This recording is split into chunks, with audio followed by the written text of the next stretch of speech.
Look, I've told this story a dozen times at the VFW, and guys still can't believe how it went down. But here's exactly what happened. Madison Wright stood up at the head of that conference table like she owned the place, which technically she kind of did since Daddy was the CEO. Tom, your position is no longer needed. HR will meet you downstairs. I'm sitting there with my security briefing folder still warm in my hands. 2 minutes earlier, I'd just finished presenting the infrastructure assessment for our $3.2 billion NEOM logistics deal with the Saudis. Now every set of eyes in that room was staring at me like I'd grown a second head. Name's Tom Reynolds, by the way. I'm 52, been doing international logistics for defense contractors for the past 15 years. Until that moment, I was Senior Director of International Logistics at Weston & Associates. But that title doesn't tell you the real story. See, I was the guy with Pentagon Level 3 security clearance for Saudi operations. The only one in that building who could handle classified supply chain stuff that keeps American interests secure over there. When things got stuck in red tape or some cultural thing went sideways, they called me. Not because I was the smartest guy in the room, but because I'd been there, done that, and had the relationships to fix it. 15 years of this. Midnight calls from Pentagon guys, navigating bureaucracy that would make your head spin, handshake deals that lawyers couldn't touch. I'd pulled their bacon out of the fire more times than I could count. And my reward? Getting fired in front of our biggest client. You want to know the kicker?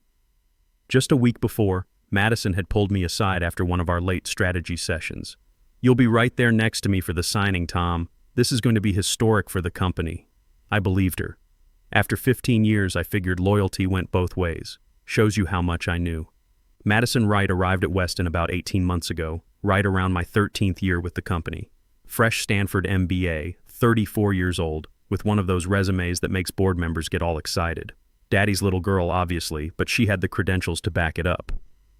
From day one, she was brought in to modernize our international ops.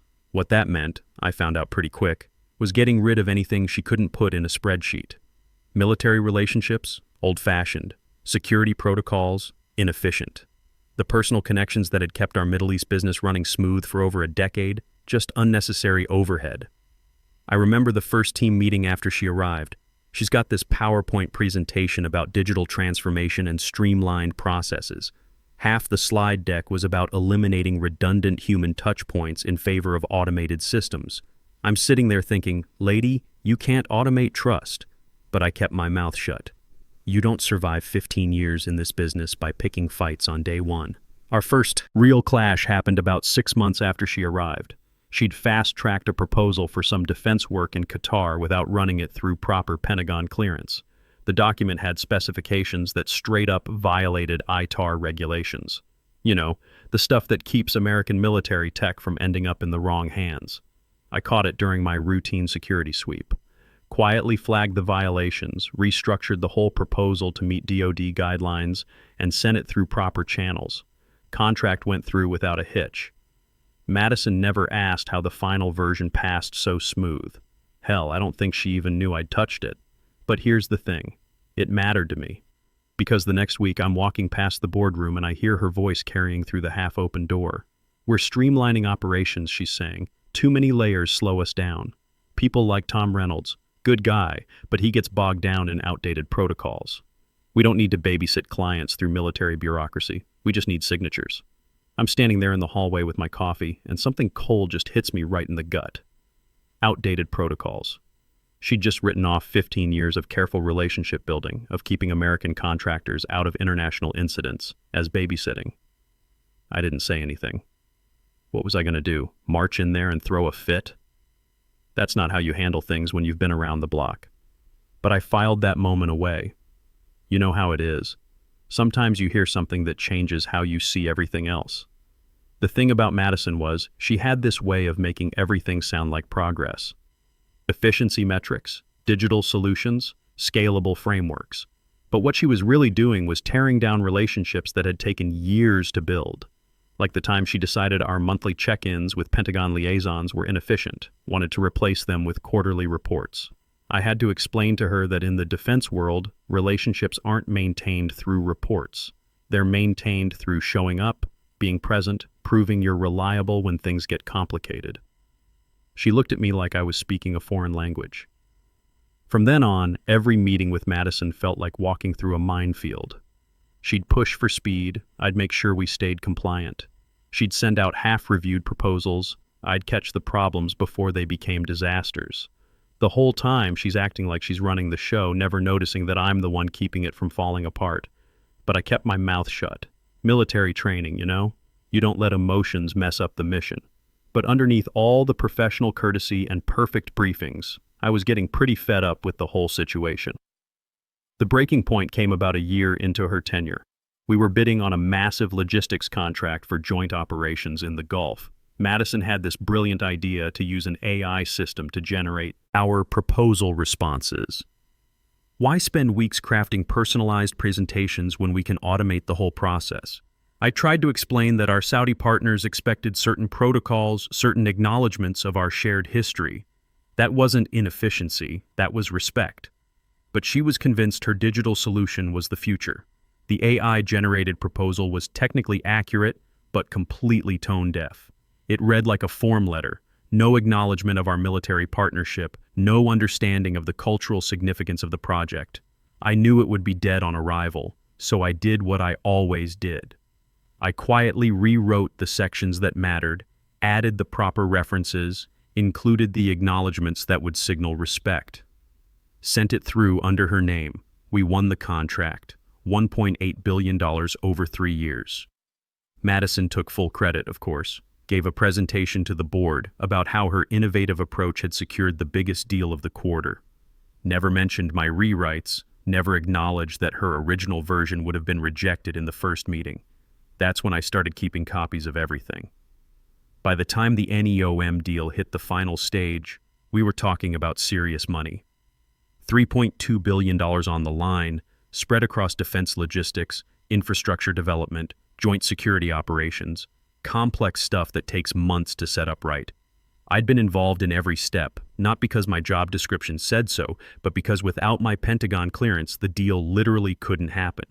The Saudi Defense Consortium had security protocols that were all about trust and verification.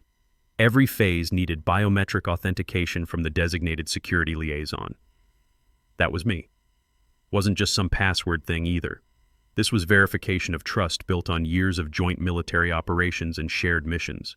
You don't just swap that out because some MBA thinks it's more efficient. Next thing I know, Madison's announcing my replacement right there in front of everyone. You want to know what happened next? So there I was, getting the axe in front of the most important clients we'd ever had. But here's the thing nobody else in that room knew. I'd done my homework on this deal way before Madison ever showed up. See, I'd been working with Admiral Hassan al-Mansouri for years. We go way back to my Navy days. Served together on joint operations in the Gulf from 2003 to 2005, built the kind of trust you only get when you've watched each other's backs in dangerous situations. Now he's running the Saudi Defense Consortium, and when Weston landed this contract, it was because of our relationship, not some fancy proposal. I remember the first time I saw Hassan after his promotion to Admiral. This was about 3 years ago at a defense contractor conference in D.C. He walks up to me with that same grin he had when we were both commanders and says, "Tom Reynolds, you look like you've been eating too well in civilian life." That's military humor for you. But what he said next was serious. When we start looking for American partners on the NEOM infrastructure project, your name will be first on the list. Not your company, you. The gift I'd prepared for the signing wasn't your typical corporate nonsense either. I'd commissioned a display case with a military challenge coin from our shared deployment. The real deal. Something that meant something to both of us. Along with it, I'd written remarks that acknowledged our military brotherhood and the strategic partnership our countries had built through actual sacrifice. But I'd also spent some late nights reading through every line of that master contract. And buried deep in the fine print, I found something interesting. A security continuity clause. If the designated liaison with Pentagon clearance got removed before the authentication sequence was complete, the whole agreement would automatically void after a 24-hour security review period. No appeals, no renegotiation, done deal. I didn't mention this little detail to Madison, not because I wanted the deal to fail, but because 15 years in this business taught me something important. Real leverage doesn't come from making threats. It comes from knowing exactly where the boundaries are and who's about to cross them. The morning of the signing, Madison took one look at my prepared remarks and made this disgusted face. Too sentimental, Tom. We need to focus on efficiency metrics and deliverable timelines. Then she handed all my materials over to Brittany Fitzgerald, her 26-year-old cousin who'd just graduated business school and barely knew a defense contract from a coffee order. Brittany was a nice enough kid, don't get me wrong. But watching her try to prep for this presentation was like watching someone study for brain surgery by reading Wikipedia. She's stumbling over basic defense contractor names, had no clue about military protocol, and kept asking Madison what a security clearance actually meant. It's just paperwork, Madison told her. The important thing is to stay on message about our digital capabilities and scalable solutions. I'm listening to this thinking, Jesus Christ, you're about to torpedo a $3.2 billion deal because you think military protocols are just paperwork. But here's where it gets interesting. I didn't argue with Madison about the change, didn't throw a fit or demand they stick with the original plan. I just smiled, put my notes back in my folder, and let her talk about digital transformation and streamlined processes. She had no idea I wasn't fighting back because I already knew how this was going to end. The day before the signing, I got a call from Jimmy Rodriguez at CENTCOM. Jimmy's a good kid. I'd mentored him when he was fresh out of the academy about 4 years ago. Now he's a major handling some sensitive logistics coordination. Tom, heads up, he says. Word's going around that Weston's switching liaisons on the NEOM deal. That true? Looks that way, I told him. Man, that's not good. You know Admiral Al-Mansouri specifically requested you for this project, right? It's in the contract specifications. I knew. I'd been the one to negotiate that specification. Just wanted you to know, Jimmy continues. Pentagon's got automated monitoring on all these big Saudi contracts now. If the designated liaison gets pulled without proper transition protocols, the whole thing gets flagged for security review. I thanked him for the heads up, but I already knew about the monitoring system. Hell, I'd helped design some of the protocols back when I was still doing joint Pentagon contractor liaison work. Thursday morning started normal enough. Coffee getting cold next to classified briefing documents, my security badge hanging around my neck like it had for the past 15 years. But by 3:30 that afternoon, you could feel something different in the air. I'm sitting in my usual spot watching Admiral Al-Mansouri's delegation file in. These guys had that unmistakable military bearing. You can spot it a mile away even when they're wearing business suits. The Admiral gives me a slight nod when he walks in, the kind of acknowledgement that passes between old shipmates. Next to Madison, poor Brittany's clutching my challenge coin display like she's holding a live grenade. She'd spent the morning practicing her presentation, but you could tell she was nervous as hell. Madison clears her throat with this big corporate smile. Before we begin the final authentication sequence, I'd like to introduce our new liaison coordinator, Brittany Fitzgerald. She'll be handling all operational communications moving forward. Brittany stands up and starts reading from my carefully prepared remarks, but man, it was painful to watch. She pronounced modulus like mad jizz, which if you know Arabic sounds like she's talking about angry bodily fluids instead of a council meeting. She fumbled through all the military references, calling our joint operations our joint cooperations, and presented that challenge coin without explaining what it meant or why it mattered. I'm watching Admiral Al-Mansouri's face the whole time, saw his expression shift, that slight tightening around the eyes that happens when a military guy realizes someone's just disrespected something important. He accepted the gift with polite courtesy, but he didn't examine it, didn't share the traditional response that would signal mutual respect. The other Saudi officials were exchanging glances. Nothing dramatic, just the kind of subtle communication that happens when experienced people recognize someone who's out of their depth. Dead silence in that room. I knew right then we were done. That's when Madison turned to me with her practiced smile. Tom, could you step outside for a moment? I followed her out to the hallway. You know, the one lined with framed photos of all the past defense contracts I'd helped secure. Kind of ironic when you think about it. HR was standing there with an envelope. Janet Phillips from Human Resources, a woman I'd worked with for 8 years, looking uncomfortable as hell. She couldn't even make eye contact. This is effective immediately, Madison says, crisp as a military order. We appreciate your service to the company. 15 years reduced to 1 sentence. No acknowledgement of what I'd built, no mention of my role in getting us to that table in the first place. You'll need to turn in your security badge and access cards, Janet adds quietly. Someone will escort you to collect your personal items. When we walked back into the conference room so I could collect my stuff, every eye was on me.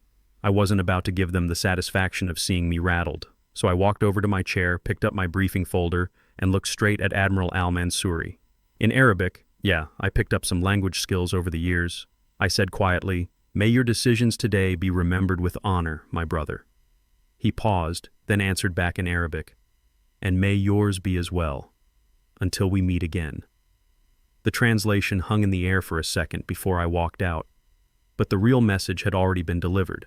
Admiral al-Mansouri knew exactly what had just happened, and more importantly, he knew it wasn't my choice.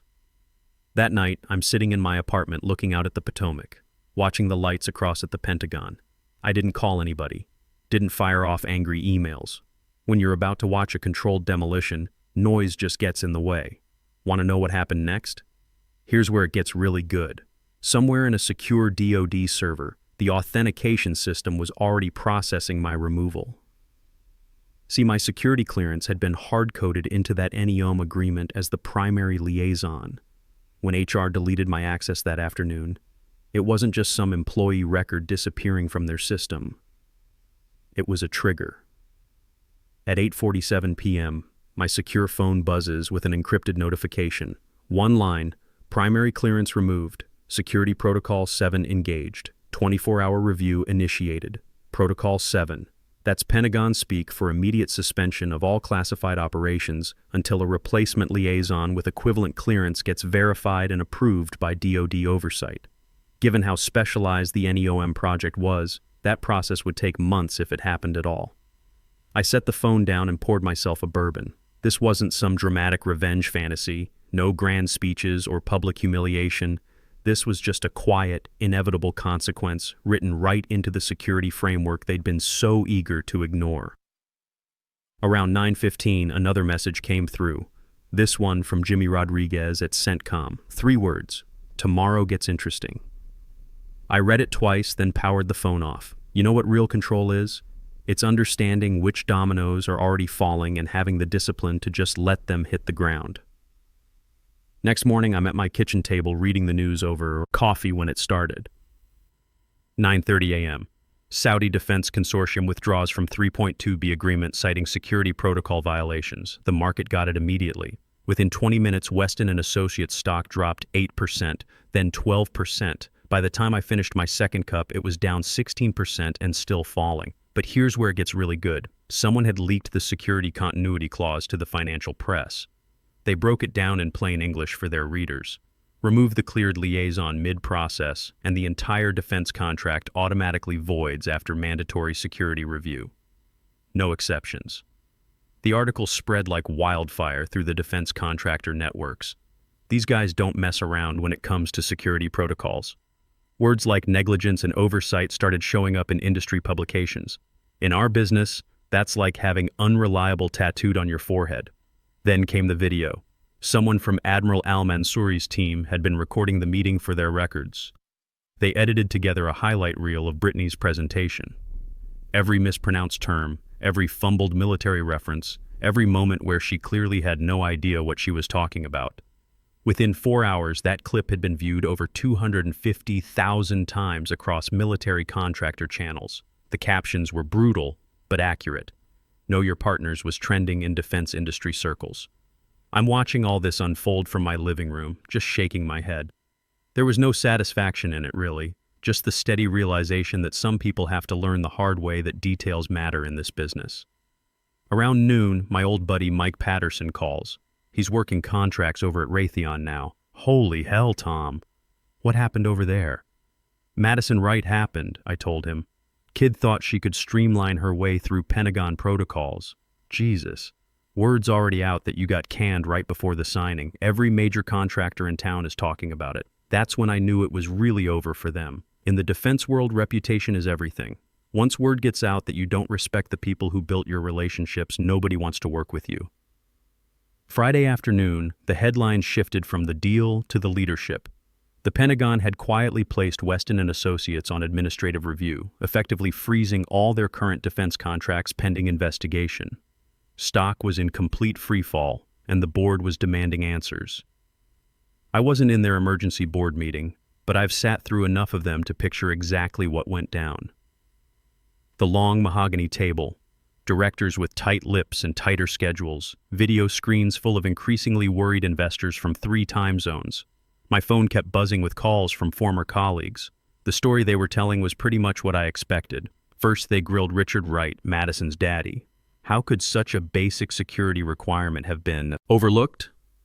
Why had the only Pentagon-cleared liaison been removed at the final stage of a $3.2 billion deal? His explanation about operational restructuring went over like a lead balloon. Then they turned on Madison.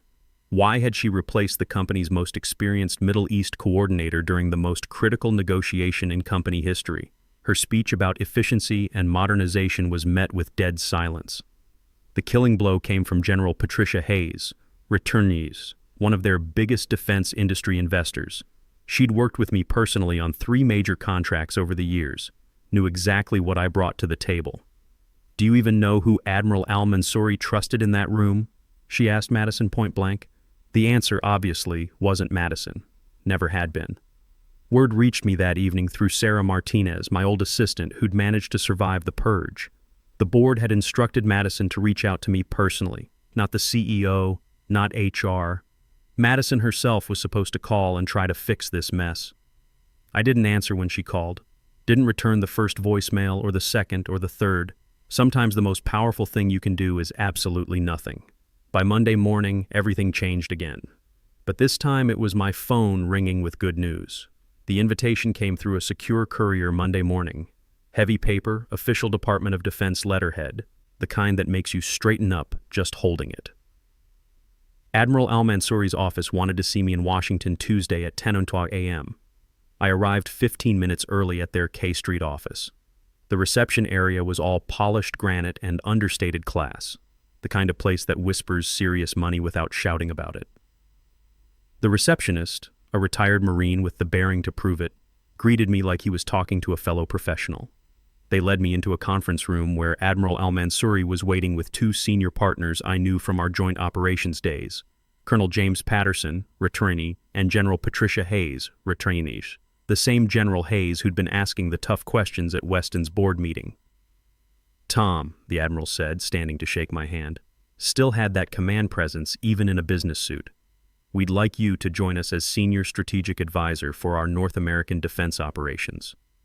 I listened as they laid out the offer. Base salary was $285,000, nearly 3 times what I'd been making at Weston. There'd be a $150,000 signing bonus, full benefits, and most importantly, complete authority over how U.S. defense partnerships got managed. No interference from executives who thought they could Google their way through Pentagon protocols. But here's the part that really got me. Admiral al-Mansouri leaned forward and said, "Tom, do you know why we withdrew from Weston so quickly?" I shook my head. "We were testing them," he explained. "We wanted to see if they valued the person who built the relationship, or if they believed the relationship belonged to the company name on the building.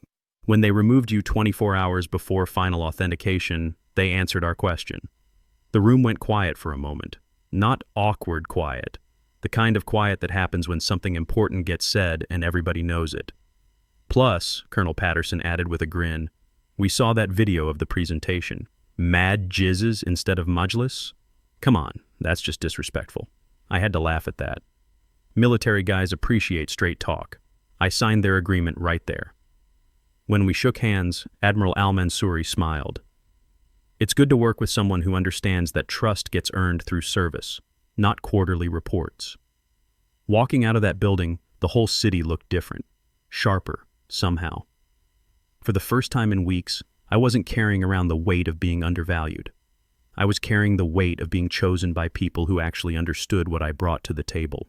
The aftermath at Weston and Associates was swift and brutal. The Defense Logistics Agency placed them on the excluded parties list, citing failure to maintain required security liaison protocols.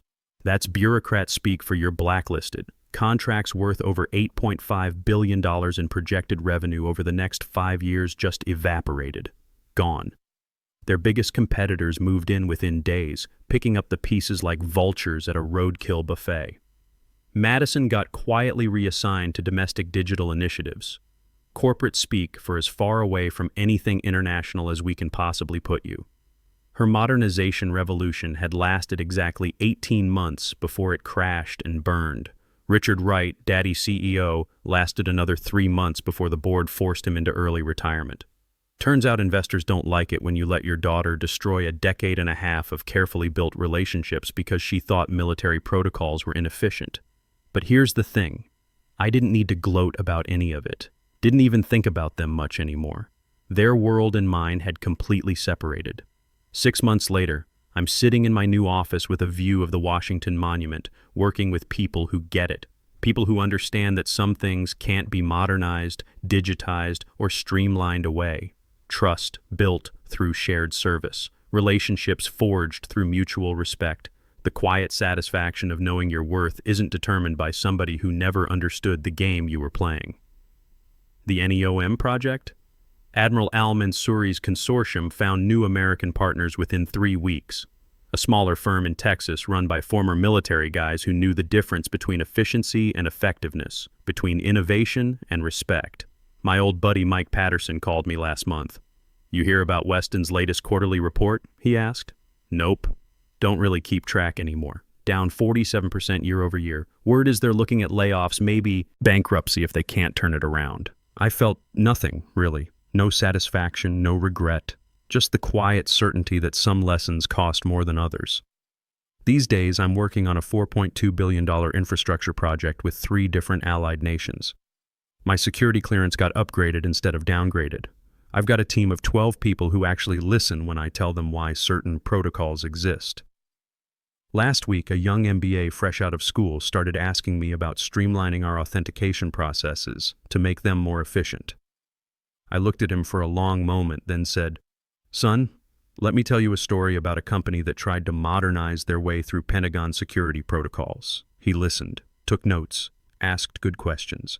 Maybe some people can learn from other people's mistakes instead of making their own. As for Madison Wright, last I heard she was working for a tech startup in Austin trying to disrupt the food delivery industry. Good luck with that, I guess. Me? I'm exactly where I belong. Working with people who know that in the defense world, relationships aren't line items on a budget spreadsheet. They're the foundation everything else gets built on.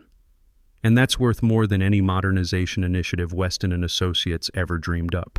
Sometimes the best revenge isn't dramatic. It's just living well in a place they said you didn't deserve, doing work they thought could be replaced, and never needing to look back. That's my story. Now who's buying the next round?